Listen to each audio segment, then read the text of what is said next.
प्रणाम गुरुदेव। हम्म। मेरा ये प्रश्न था कि जैसे वैदिक एस्ट्रोलॉजी में बहुत कुछ देखना पड़ता है, उनकी दशाएं अंतर्दशाएं वगैरह, जबकि भृगु नंदी नाड़ी जो है वो बड़े सटीक सूत्रों से बहुत कुछ बताती है। और आप चूंकि डॉक्टरेट हैं, मर्मज्ञ हैं भृगु नंदी नाड़ी के, तो आपसे मैं रिक्वेस्ट करता हूँ कि आप इसके ऊपर थोड़ा प्रकाश डालिए ताकि लोगों को आने वाले समय में बहुत फायदा हो। जी धन्यवाद। देखिए, भृगुनंदी नाड़ी के द्वारा हम किसी भी कुंडली के पर किसी भी जातक के विषय में सरल और सटीक भविष्यवाणी कर सकते हैं। इसको जानने के लिए सबसे महत्वपूर्ण जरूरी है कि हमें ग्रह की दिशाएं या ग्रह का की दृष्टियां क्या हैं। दृष्टियों का यदि ज्ञान हो जाए तो योगों के आधार पर, कारक तत्वों के आधार पर हम भृगुनंदी नाड़ी की सहायता से बहुत सरल, सटीक और सारगर्भित जानकारी प्राप्त कर सकते हैं। और देखिए, कम समय में अधिक प्रमाणिक जानकारी यदि हमको मिल जाए, जिसके द्वारा अपनी हम जीवन यात्रा में जो भी बाधाएं आ रही हैं, जो भी परेशानियां आ रही हैं, उन बाधाओं और परेशानियों से मुक्त हो सकें। क्योंकि जो ज्योतिष शास्त्र है वो एक दृष्टि देता है, जिसके द्वारा हम जान सकते हैं कि व्यक्ति की आगे का पथ कैसा है और उस पथ में कौन कौन सी बाधाएं हैं। उन बाधाओं का यदि समय रहते हमने उपाय किया, सतर्कता बरती, तो हम सटीक समाधान कर सकते हैं और जीवन यात्रा को सुचारू ढंग से, जीवन यात्रा को एक सरल ढंग से हम आगे बढ़ा सकते हैं। देखिए, जी आपको हम इसमें चार्ट पर बताते हैं। देखिए, भृगुनंदी नाड़ी का एक चार्ट है। अब ये सबसे पहले भृगुनंदी नाड़ी के डायरेक्ट जो चार्ट होते हैं, उन चार्टों की मैं बात नहीं कर रहा हूं। मैं एक आपको सरल तकनीकी सिखा रहा हूं, जिसके द्वारा आप सही भविष्य कथन कर सकें। भृगुनंदी नाड़ी में चार त्रिकोणों को समझिए। पहला त्रिकोण धर्म त्रिकोण होता है, दूसरा अर्थ त्रिकोण, तीसरा काम त्रिकोण, चौथा मोक्ष त्रिकोण। धर्म त्रिकोण के अंतर्गत लग्न भाव, पंचम भाव और नवम भाव आते हैं। अर्थ त्रिकोण के अंतर्गत दूसरा भाव, छठा भाव और 10वां भाव आता है। काम त्रिकोण के अंतर्गत तीसरा भाव, 7वां भाव और 11वां भाव आता है। मोक्ष त्रिकोण के अंतर्गत चौथा भाव, 8वां भाव और 12वां भाव आता है। ये बात उन लोगों के लिए बता रहा हूं जो बिल्कुल रिफ्रेश हैं, जिनको अभी प्रिडिक्शन करना नहीं आता है।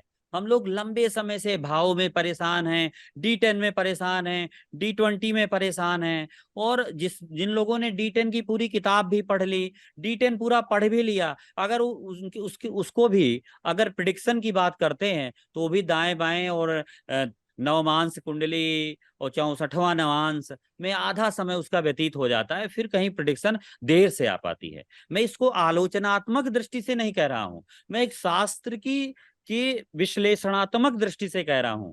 यदि हम सही कारक तत्वों का ज्ञान हो और हमें सही बोध हो जाए कारक तत्वों का और ग्रह की दृष्टि का, तो हम बहुत कम समय में बहुत अच्छी प्रिडिक्शन कर सकते हैं, लोगों को आश्चर्यचकित कर सकते हैं और हम अपने जीवन के बारे में सटीक जानकारी प्राप्त कर सकते हैं। तो जो त्रिकोण होते हैं, जो चार त्रिकोण हैं, इन त्रिकोणों में आपको देखना है कि जिस त्रिकोण में जो ग्रह बैठा हुआ है, जैसे लग्न भाव पर, धर्म त्रिकोण लग्न भाव पर कोई ग्रह बैठा है तो उसका संबंध पंचम भाव से और नवम भाव से होगा। अर्थात वो पंचम भाव और नवम भाव में बैठे हुए ग्रह से युति के समान काम करेगा। इसी तरह जिनका कोई भी ग्रह दूसरे, छठवें, 10वें घर में बैठा हुआ है, तो उसमें भी अगर 10वें में बैठा है तो छठे और दूसरे भाव में बैठे हुए ग्रह से वो युति के समान काम करेगा। और तीसरा, इसी तरह तीसरे काम त्रिकोण में कोई ग्रह बैठा है, त्रिकोण मतलब 3, 7, 11, इन तीन भाव में कोई भी ग्रह बैठा है तो भी वो भी युति के समान। युति का मतलब है, मान लीजिए तीसरे भाव पर गुरु बैठा है और 7वें भाव पर चंद्रमा बैठा है और 11वें भाव पर शनि बैठा है, तो गुरु चंद्र शनि का योग बन जाएगा और इसी युति के समान काम होगा और इसी युति के अनुसार हमें परिणाम निकालने पड़ेंगे। इस कुंडली में, इस चार्ट में ध्यान से देखिए कि शनि और मंगल चतुर्थ भाव में बैठे, शनि और राहु अष्टम भाव पर बैठे हुए हैं, सूर्य और मंगल चतुर्थ भाव पर बैठे हुए हैं, सूर्य और चंद्रमा चतुर्थ भाव पर बैठे हुए हैं, 12 भाव पर मंगल बैठा हुआ है। सूर्य और चंद्रमा चतुर्थ भाव पर, शनि और राहु आपके अष्टम भाव पर, मंगल द्वादश भाव पर बैठा है। तो देखिए ट्राइन त्रिकोण बना हुआ है। ट्राइन का मतलब ये ये है कि इनमें बैठे हुए सभी ग्रह युति के समान काम करते हैं। ये मोक्ष त्रिकोण हो गया ना। हाँ, तो हम ये समझ में आ गया कि मोक्ष त्रिकोण में बैठे हुए ग्रह युति के समान काम करते हैं। अगर इसी तरह हम अगर हम आपको लग्न कुंडली पर बैठा दें, इन्हीं ग्रहों को लग्न पंचम और नौ में बैठा देंगे, तो धर्म त्रिकोण में जो तीनों ग्रह हैं, जैसे गुरु और बुध जो बैठा हुआ है पंचम भाव में बैठा है, अगर लग्न जी भाव पर मेष राशि पर सूर्य बैठा हो, और मेष राशि पर मान लीजिए सूर्य बैठा हो, और थोड़ी देर के लिए मान लीजिए शनि बैठा हो आपका नवम भाव पर, ये भी युति के समान काम करेगा। जी तो जी बिल्कुल। जन्म कुंडली में आपको क्या है न, भृगुनंदी नाड़ी देखते समय सबसे पहला नियम है आपको त्रिकोणों की जानकारी होनी चाहिए।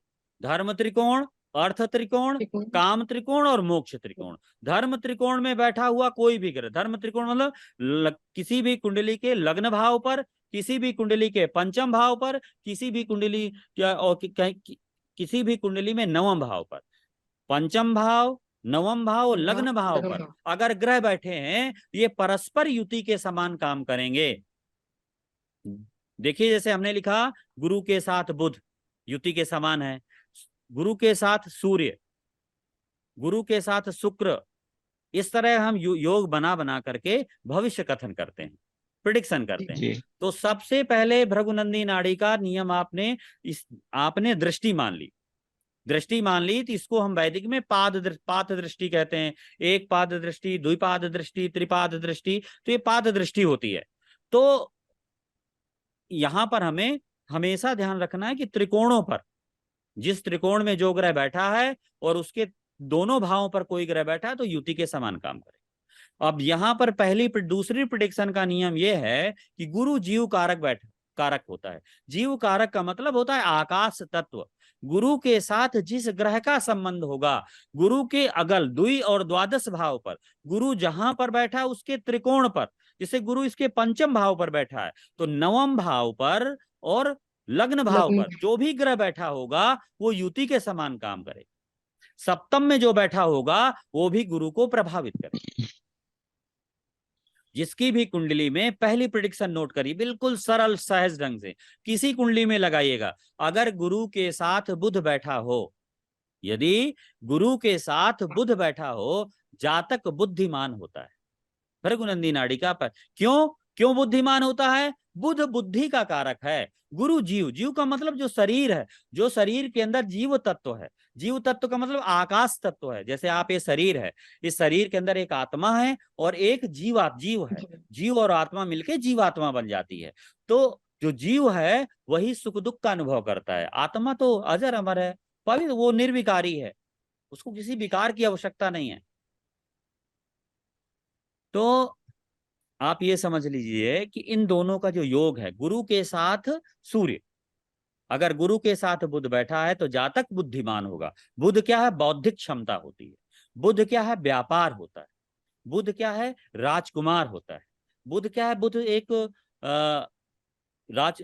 युवा लड़का होता है। तो गुरु और बुध वाले जो जिनकी भी कुंडली में होगा, वो व्यक्ति बुद्धिमान होते हैं, वो व्यक्ति चंचल प्रवृत्ति के होते हैं, चतुर होते हैं, गुरु और बुध के कारण। तीसरा, बुध, गुरु और बुध जिनकी भी कुंडली में बैठे होते हैं, थोड़ा हरी सब्जियां, सात्विक खाना ज्यादा पसंद करते हैं, हरे कपड़े ज्यादा पसंद करते हैं। हरे कपड़े भी गुरु और बुध वाले ज्यादा पसंद करते हैं। ऐसे लोगों की जो गर्दन होती है, गर्दन एक विशेष आकार की होती है, उसमें एक बनावट होती है गर्दन में। तो आप प्रिडिक्शन कितनी सरल से ढंग से जान सकते हैं। अगर गुरु के साथ बुध बैठा है या गुरु के त्रिकोण पर, अगर बुध यहाँ पर आपके लग्न भाव पर बैठा हो, बुध आपके पंचम नवम भाव पर बैठा गुरु। हो, तो भी आपको ये युति के समान फल देगा, और तो भी आपकी कुंडली में ये योग बनेगा। अब देखिए, आपको दो तरह से देखना है। गुरु 5 डिग्री का है और बुध 10 डिग्री का है, तो गुरु और के आगे बुध आएगा। ठीक है, पहले हम गुरु रखेंगे फिर बुध आएंगे। अगर बुध पहले होगा, गुरु बाद में होगा, तो भी फल बदल जाएंगे। तो पहले हम 5 डिग्री का गुरु मान रहे हैं और 10 डिग्री का बुध मान रहे हैं। यदि ऐसा है तो जातक बुद्धिमान होगा, यदि ऐसा है तो जातक की जो स्थिति, बौद्धिक स्तर होगा, अच्छा होगा। और जातक के सिर माथे पे बाल कम होंगे, बाल जल्दी चले जाएंगे, माथे में तिल का निशान होगा। इसी तरह इस कुंडली में सूर्य के साथ चंद्रमा है, तो आप रिलेशन, ब्लड रिलेशन देखेंगे तो नाड़ी भृगुनंदी नाड़ी कहती है कि सूर्य पिता है, चंद्रमा मूवमेंट है, पिता अस्थिर रहेगा, चंद्रमा यात्रा है, पिता के जीवन में यात्राएं ज्यादा रहती। चंद्रमा आपका झूठ बोलने वाला होता है, तो पिता झूठ बोलने वाला होता है। चंद्रमा भोजन की चीजें, भोज्य पदार्थ होता है, पिता को भोजन की चीजें पसंद होती है। चंद्रमा आपका लिक्विड होता है, तो पिता को जल से उत्पन्न, जैसे सिंघाड़ा है, जल में पैदा होने वाली चीजें होती हैं, व्यक्ति को ज्यादा पसंद होती है। चंद्रमा समुद्र है, तो व्यक्ति समुद्री यात्रा का बड़ा शौकीन होता है। अगर सूर्य के ज्योतिष के ऋषि अन्य गंधर्व नाड़ी पढ़ें, पतंजलि नाड़ी पढ़ें, तो भृगुनंदी नाड़ी के अतिरिक्त ऋषियों ने कहा कि सूर्य चंद्रमा अगर एक साथ बैठा है तो उस व्यक्ति के जीवन में उथल पुथल बहुत होती है, अस्थिरता बहुत होती है। तो जो घर का बड़ा बेटा होता है, सो बेटा भी है, बेटा सुंदर बहुत होता है, बेटा शौकीन होता है, बेटा प्रतिष्ठित होता है, बेटा सरकार से जुड़े हुए कार्यों में काम करने में रुचि लेने वाला होता है, लेकिन उसके जीवन में स्थिरता नहीं होती है। कई बार वो स्वयं धोखा देता है और दूसरों के धोखे का भी शिकार हो जाता है। देखिए सूर्य और चंद्रमा की प्रेडिक्शन है, सूर्य पिता है, चंद्रमा स्थिरता है, पिता स्थिर रहेगा। इसी तरह अब आप देखिए ट्राइन पर मंगल बैठा है। अगर हम पहले सूर्य के साथ मंगल की प्रेडिक्शन ले लेते हैं, तो सूर्य क्या है? पिता है। मंगल क्या है? क्रोध। पिता क्रोधी होगा, ठीक है। सूर्य पिता है। चंद्रमा मंगल जब भी सूर्य से मिलेंगे तो मंगल का संबंध सूर्य और चंद्रमा से हो जाता है, तो पिता को हृदय के विकार हो जाते हैं, हार्ट रोगी, हृदय रोगी होंगे। किसी की कुंडली देखिएगा, हृदय रोगी जो होते हैं उनकी कुंडली में ऐसा योग देखा जाता है। जो हृदय रोगी होते हैं उनके पिता की कुंडली या उन लोगों की कुंडली में सूर्य के साथ चंद्रमा और मंगल बैठे, उनके पिता अक्सर हृदय रोग की परेशानी होती है, जिनकी कुंडली में सूर्य का संबंध चंद्रमा मंगल से होता है। अब सूर्य के साथ मंगल, सूर्य पिता होता है, मंगल गुस्सा होती है, पिता गुस्सैल होगा। मंगल आपका आप नेतृत्व करता होता है, तो पिता नेतृत्व करने वाला होता है। अब चंद्रमा क्या है? माँ है, चंद्रमा का संबंध मंगल से हो गया। माँ को मंगल क्या है? ब्लड है। चंद्रमा भी ब्लड होता है, मंगल भी, उसका जो हीमोग्लोबिन जो होता है, लाल तत्व कोशिकाएं, मांसपेशियां, वो भी मंगल से ही देखी जाती हैं। तो ब्लड के कई विकार जो होते हैं वो माँ को हो जाते हैं, रक्त विकार ज्यादा होते हैं। माँ की अपने बच्चों के साथ, संतानों के साथ बनती नहीं है। आप ये समझिए कि माँ, चंद्र मंगल वालों की माँ के साथ बहुत अच्छे रिश्ते नहीं होते हैं, कभी अच्छे रहेंगे, कभी कम अच्छे रहेंगे। माँ अक्सर बीमार रहेगी, माँ की आयु बहुत लंबी नहीं होती है। माँ को हृदय का विकार होता है, जिनकी कुंडली में, जिन लड़कियों की या पुरुषों की कुंडली में चंद्रमा के साथ मंगल होता है। लेकिन माता सभी बाधाओं को दूर करने वाली, अकेले पूरा नेतृत्व करने वाली होती। माँ का अपने भाइयों से बड़े रिश्ते अच्छे होते हैं। माँ के भाइयों का उसके जीवन में बड़ा हस्तक्षेप होता है। माँ जिस परिवार में रहती है उस परिवार में के लोग शिक्षा से बहुत जुड़े हुए होते हैं। हमारे गंधर्व गंधर्व नाड़ी में भी और भृगुनंदी नाड़ी में भी हमारे ऋषियों ने ऐसा कहा।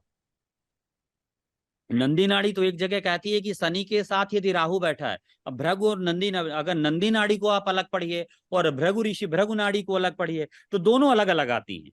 उसके दोनों तमिल में तो अगर नंदी नाड़ी कहती है शनि के साथ राहु है, तो ऐसे व्यक्तियों को लोगों को जीवन में कहते हैं व्यवसाय में रुकावट आती है। लेकिन वो कहता है अगर भाई है, भाई चित्रकार हो जाता है, आवाज के परिप्रेक्ष्य में फोटोग्राफर हो जाता है।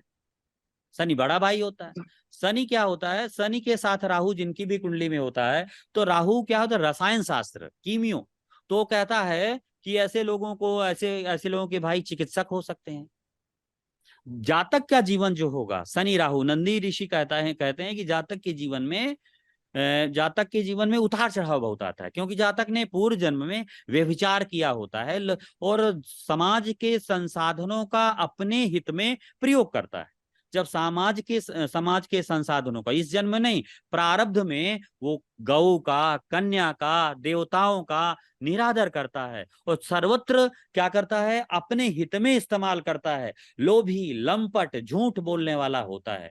इस जन्म में शनि राहु की युति होती है, जिसके कारण उसको जीवन में उतार चढ़ाव बहुत आते हैं, परेशानियां आती हैं।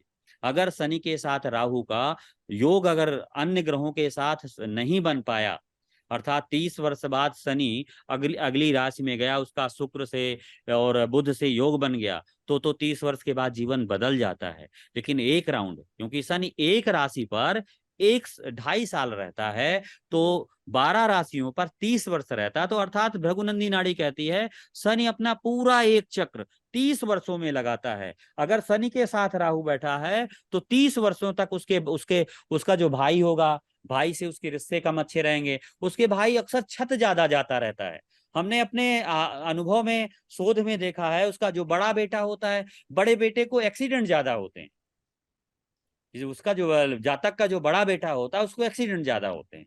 अब देखिए, अब इसके ट्राइन में देखिए, राहु के पंचम में, पंचम और नवम देखा जाता है। देखिए शनि राहु से पंचम में मंगल बैठा है। अगर मंगल के साथ राहु किसी की कुंडली में बैठा हो तो मंगल दांतों का कारक होता है, राहु अस्त व्यस्त का कारक होता है, दांतों की पंक्तियां अस्त व्यस्त होती हैं। मंगल स्त्री के लिए पति का कारक होता है और राहु क्या है, विच्छेद का कारक होता है। पति के साथ उसके जीवन में एक एकता नहीं होती है, जीवन में विच्छेद आता है। पति दीर्घायु नहीं होता है, क्योंकि मंगल कहीं ना कहीं राहु और मंगल में युद्ध होता है, दोनों एक दूसरे को कंट्रोल करने के लिए प्रयास करते हैं। लेकिन मंगल अगर राहु को काटने की क्षमता है, राहु को कमजोर करने का सामर्थ्य अगर किसी के पास है तो मंगल के पास है। ज्योतिष का जो बुनियादी ज्ञान है, देखिए ज्ञान दो तरह का होता है। एक ज्ञान होता है आप पुस्तकों के द्वारा पढ़ते हैं, और एक ज्ञान होता है जिसको आप अनुभव की कसौटी पर खरा उतरते हैं। इस बात को आप ऐसे समझ लीजिए, आपके पास मीठा रखा हुआ है, बेंगलोर से मैसूर पाक आया है, मैसूर पाक में बिल्कुल उसमें लिखा हुआ है डिलीशियस फूड, और एक मैसूर पाक हमारे पास रखा हुआ है। एक को हमने चख लिया है और एक को अभी नहीं चखा है। एक में दूसरे का अनुभव लिखा है और एक में हमारा खुद का अनुभव है। जिस चीज में आपका खुद का अनुभव होगा वो आपका फर्स्ट हैंड नॉलेज होगा, और जिस चीज में आपका दूसरों का अनुभव होगा वो आपका सेकंड हैंड ज्ञान होगा। मैं सेकंड हैंड ज्ञान की बात नहीं करता हूं। हमारे ऋषियों ने जो दिया, उस ऋषि उसको अपनी बुद्धि और ज्ञान की कसौटी पर मैंने जो खरा पाया, उस ज्ञान की बात करता हूं कि आप मेरे इन सूत्रों को कहीं पर उपयोग करिए। कि अगर किसी की कुंडली में शनि के साथ राहु है, उसके कार्य में रुकावट आएगी। मंगल के साथ राहु है, उसके पति, अगर लड़की है उसके पति के साथ रिश्ते अच्छे नहीं होंगे, पति अक्सर बीमार रहेगा, पति क्या है, झूठ बोलेगा, पति कभी उसकी को अपना पूरा राज नहीं देगा, और पति लालची होता है। मंगल अगर राहु के साथ हो जाता, चोर और लालची बना देता है। पति को पत्नी के कारण कष्ट मिलता है और पत्नी को पति के कारण भी कष्ट मिल जाता है। योग ऐसा हो। इसी तरह आप ये मान लीजिए कि शनि के साथ मंगल देख लीजिए। शनि क्या है, पिता का, शनि बड़ा भाई है। शनि को केवल आप बड़ा भाई बन मत जानिए, बड़ा जेठ भी मान लीजिए। बड़ा भाई शनि होता है। और अगर सबसे बड़ा लड़का देखेंगे, सबसे बड़ा लड़का ज्येष्ठ पुत्र भी देखेंगे, तो वो भी आप शनि से देखेंगे।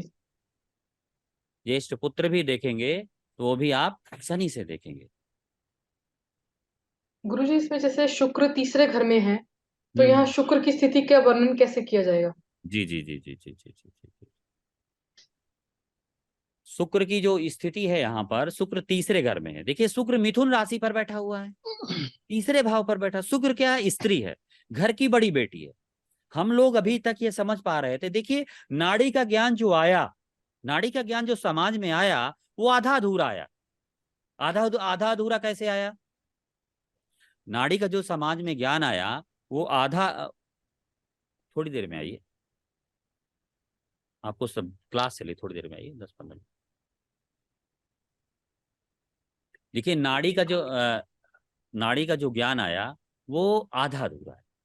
आधा अधूरा आने के कारण एक सबसे बड़ी समस्या इसमें ये रही, वो लाइन ही काट देते हैं, फिर कटिंग में काट लेंगे।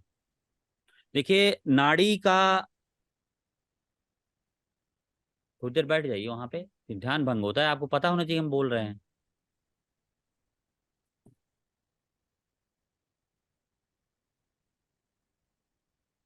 देखिए नाड़ी का जो ज्ञान आया, जो पुस्तकों में आया, वो आधा अधूरा आया। जिसने जिस तरह ट्रांसलेट किया, जिसने जिस तरह अनुवाद किया, उस अनुवाद को हमने थोड़ा अपने कॉमन सेंस के द्वारा, अपने विवेक के द्वारा, कारक तत्वों के आधार पर हमने सेट कर लिया।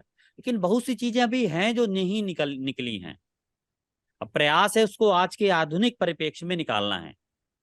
तो आप देखिए शुक्र मिथुन राशि का है। अभी तक हम समझते शुक्र पत्नी का कारक है, शुक्र घर की बड़ी बेटी। ठीक है, घर की बड़ी बेटी, सबसे बड़ी बेटी जो होती है वो चंद्रमा होती है। घर की दूसरे नंबर की बेटी जो होती है वो शुक्र होती है, और तीसरे नंबर की बेटी होती है वो बुध होती है। आपको इस तरह समझना है। जी